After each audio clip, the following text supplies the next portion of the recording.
tafadhali tujisajili kwa mpango wa Taifa Care ama SHA. The challenge in our country is not even the negativity that you hear. The greatest challenge in our country is leadership that is clueless, leadership that is visionless, and leadership that does not care about the people. And all the people, Your Excellency, you hear opposing, whether it is a social health insurance fund, whether it is a vaccination of our livestock, are leaders who are rudderless, clueless, and who have no vision for this country. All they seek to do is to politicize each and every government program, Your Excellency.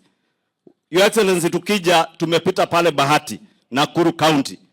Na ukienda county zetu zote, mpangilio affordable housing wenye ulituanzishia mwaka mmoja uliopita, mwaka mmoja na nusu hivi, you can now witness vile manyumba zinamea kama miti, zikiendelea kupanda juu, zikiwapea vijana ajira.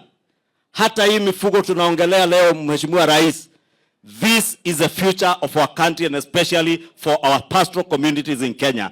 This livestock business, Your Excellency, I can confirm, nikitoka pande ya Dagoretti huko kwetu, hakuna biashara iliyo na pesa kuliko biashara ya nyama.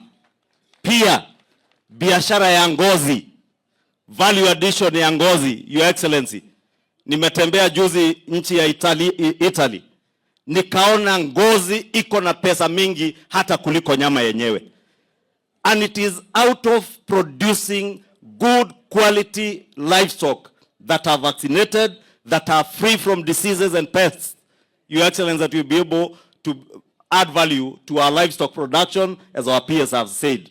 Equally on SHA, when people are healthy, Your Excellency, the people become productive.